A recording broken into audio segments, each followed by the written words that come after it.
Hey, what's up, everybody? This is Bevo from Greenwood Grove, and you are about to watch our first episode ever called UpRooted. And this, of course, is a Greenwood Grove production. Our guest today is Maranda Douglas. She is the executive director of Fyi Community Partnerships, and she's also the founder of Top Nauts. She has a very interesting story about that organization, and we'll get into it in a little bit. So without any further ado, let's just start this conversation, Maranda. Thank you for jumping on with me. Hey, nice to be here. Excited to be here. I'm excited for this as well because we haven't really done anything like this. I do a lot of interviews with a bunch of different businesses from around the area, but we really haven't focused our attention towards other small organizations. hmm So you and I and a couple other people, Jake, Ann, and Mason, we were talking last week about let's just start a show where we just get together as different organizations and see where we are in this moment with COVID-19 and where we're going in the future, and seeing how some of these things have actually, where we are now, how it's actually changing our direction for the future. hmm Right. So quickly, give us a breakdown of what you do over at FYI, and then slide into Top Knots as well, because I like and I'm very much interested in that as well. All right. So I am the executive director for FYI Community Partnerships. Our organization is a resource network, and we are currently, we're supporting the Lake Bellevue neighborhood with the COVID-19. It really impacted our murals on MLK project, where we were out bringing the community out to be engaged with beautifying the community, and just really honing in on that social engagement piece, because we know that it's easy to get isolated, as we could see, and we were really trying to just reinvigorate the idea of community connection and social engagement through the murals on MLK project. And so we did finish phase one, luckily, before all of this broke out. But now with the corona, it's really put all of our efforts to a halt because we are people persons, and it's just hard to interact. Also with Top Knots as well, it is a premier marine network. And basically, if you want to get on the water, you let me know first. I have built relationships with boat owners, marine service providers, whether that be other charters or people who work on the docks, on the marinas and things like that, to put together just a robust resource for people who want to get on the water, whether it be on a yacht, on a jet ski, whatever. I'm there to support you with that. I stumbled across my passions for the water as a marketing intern for a yacht charter through USF a couple years ago. And I was just really just blown away by just this other element of life, that just the water has just so much opportunity to just fall in love with the things that are out there. And I just know that it was not an opportunity for people like me, Black and brown children of the world. And so Top Knots is really just a catalyst and a platform for me to open up the marine industry to those people, and just give, just I guess, a glimpse into the world off land. I don't know. Right. But you know what, though? I don't want to let you slide with that as the full answer, because the most interesting thing about Top Knots is the fact that you went and got your captain's license. Right. Yeah. So don't get up out of here without telling us a little bit about that. Come on, man. Yeah, I'm definitely a captain. Did my online captain's course. Did my hours on actually on the water. Working with the yacht charter. I also worked with the American Victory ship out in Tampa, helped them build some programs as well, and just, in exchange for my sea hours. But yeah, I'm out here doing it, man. It's just, the industry itself is just untapped. There's a lot of potential for it, but it's been secluded to rich, wealthy individuals with money to spare. And so just that preconception has kept a lot of people away, but it's really open. It's an equal opportunity for everyone. You just have to be willing to go out there and get wet, and really go out there and be willing to help other people pull in their boats, learn, ask questions, things like that. And I think just for me, as being a fluent learner, always looking for things to get into, it was just really exciting to just learn from scratch. Like, go back to actually how to read a compass, because that's how the boats are, navigating, going back to learning about buoyancy so that, everybody can't be on one side of the boat at a time because it might flip over. And I met a lot of people through my captain's course, old, been captaining and driving boats for years, but they're just now taking, time to get their captain's license, but they have a wealth of information that they're just willing to share. So it's been really exciting. Unfortunately, with Corona right now, a lot of people aren't really interested in getting out on the water, or, people who do own boats aren't interested in letting strangers get on their boats. So it's a little bit of a battle right now, but I'm sure the industry will be an upswing by the summer. So tell me, let's talk about goals, right? Have your goals changed because of Corona? And if so, what new goals do you have and for just based on this time that we're in right now, if they've changed? For Top Knots? For Top Knots and FYI as well. For FYI, our goals haven't changed. And I guess I can also say this for Top Knots as well. They haven't changed, but it has made me think of other ways that I can support. For Top Knots specifically, it's more so I was already just wanting to be there for boat owners as support for them, to help them find qualified charter clients, for marine service providers. I was just trying to help them, build better relationships with other marine service people that they needed. And I think instead of just going and knock on the door, now it's going to have to be a more intimate phone call, just really harping on that relationship.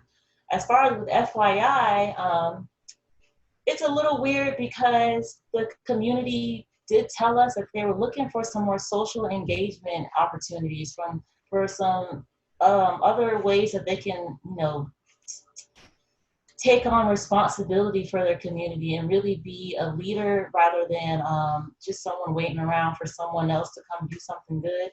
Right. And I think because we are people persons and we are more interested in sitting down with our neighbors and having a conversation and doing things like that, the COVID-19 has really put a halt to that. But luckily, we do have these Zoom conferences.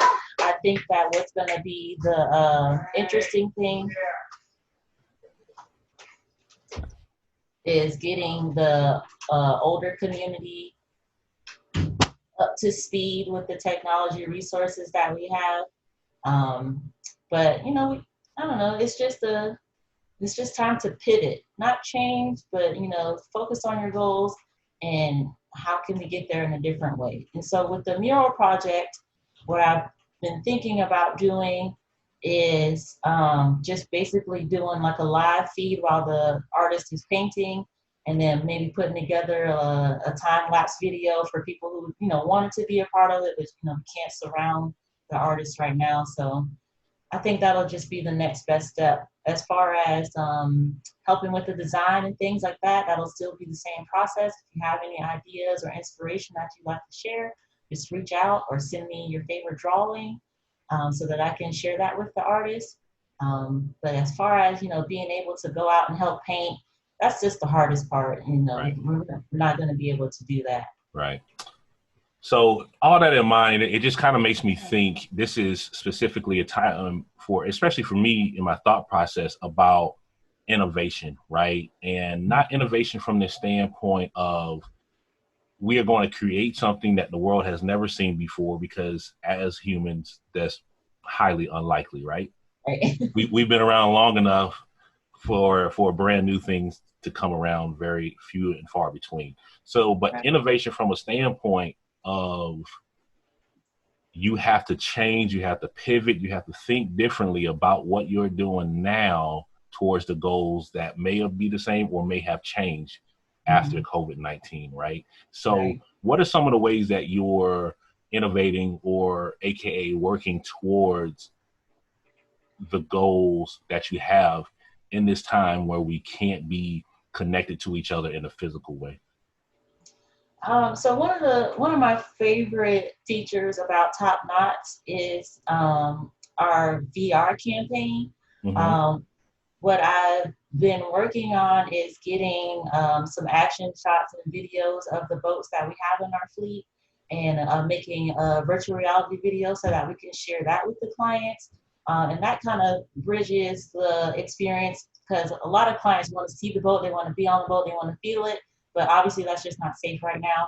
And so I feel like with the virtual reality headsets and, being able to immerse them in what it would be like to be on the boat, in full capacity, and it could be mid-cruise and looking around and see some dolphins and things like that. Right. I feel like that was just like the best example of the innovation for the charter industry, because that's really the holdup, is moving the boat around or getting clients to the boat before they pay. It's like, we can't really qualify a client at that point. They might just be coming to look and that's it. We just wasted all these efforts. But with the virtual reality, I feel like that's gonna be the game changer for Top Knots in the marine industry.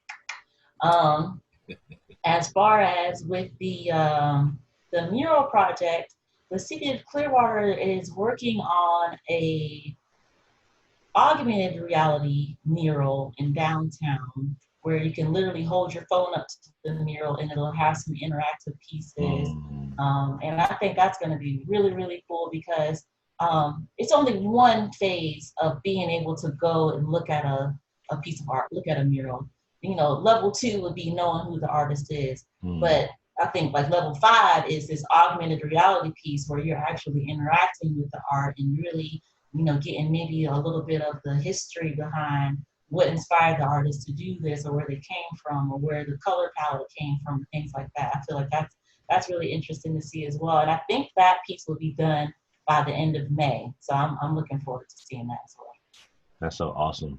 Yeah. So you kind of took part of my next question out of my mouth with regards to some of the things you already have in place right now. Are there any other resources that you already have that you're using to your disposal to be able to push through this time? And if so, what are those? And then what are some of the resources that you need to still tap into to be able to make those connections with the people that will be able to help for both these projects moving forward? So the city of Clearwater is also working on a storm drain mural map. So through the Murals on the MLK project, we completed 14 or 15 storm drain murals right in Lake Bellevue. There were other communities that were a part of this project as well. And so what the city of Clearwater is building this large interactive map so that people can literally click around and see where these pieces are. And I'm really excited about that, because I also want to use that and that technology in another project that I'm working on.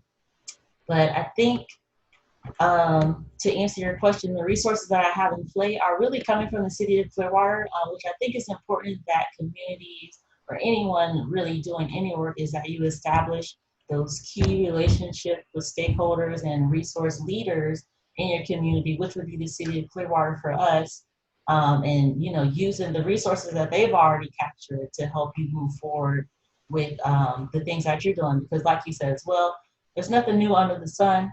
And so instead of trying to recreate the wheel, go see what kind of wheels somebody else has and see if you can use those on your bike, because, you don't really want to, consume yourself with trying to reinvent the wheel. Projects are meant to be engaging, not really difficult, maybe challenging, but not something that's going to just overcome you because you're just building from scratch. And so I've really been taken to the mindset that I don't have to start from ground zero, looking around at my resources and taking advantage of those.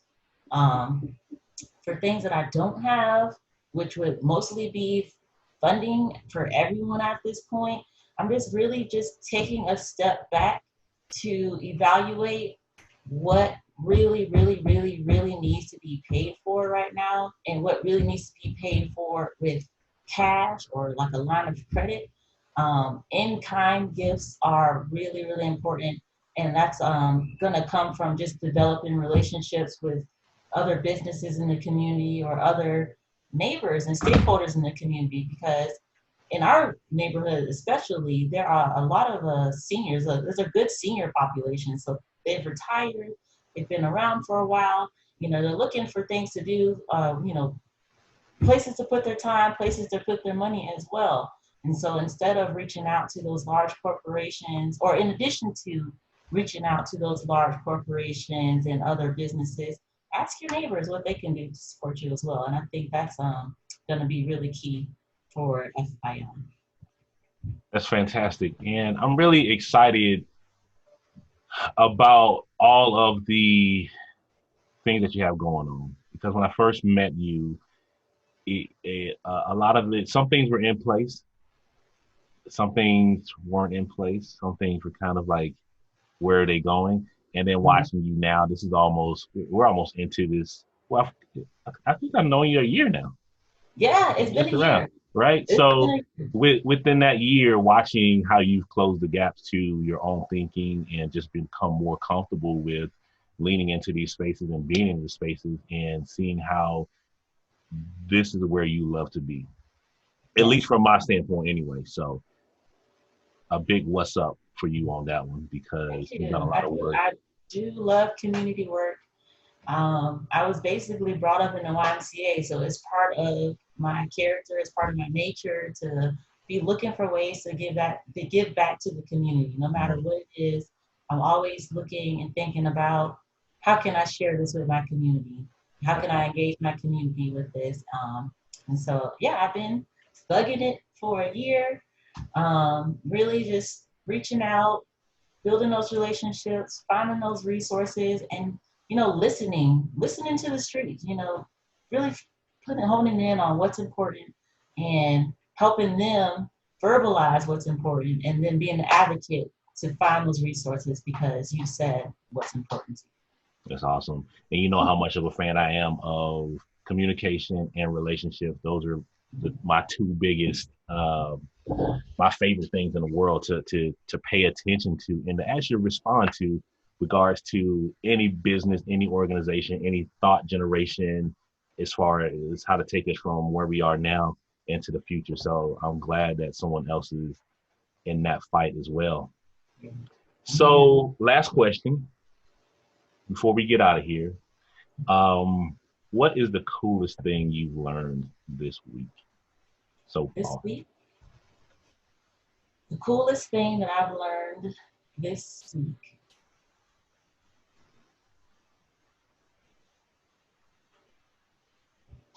So, did you see the moon last night? Because I saw it and it was beautiful.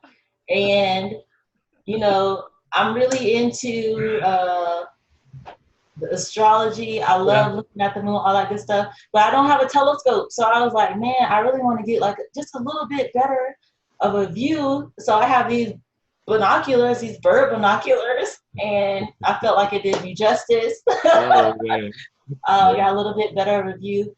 And I think that just comes back to maximizing on the resources that you have. Right. Get a little bit closer to what you want, That's absolutely the truth.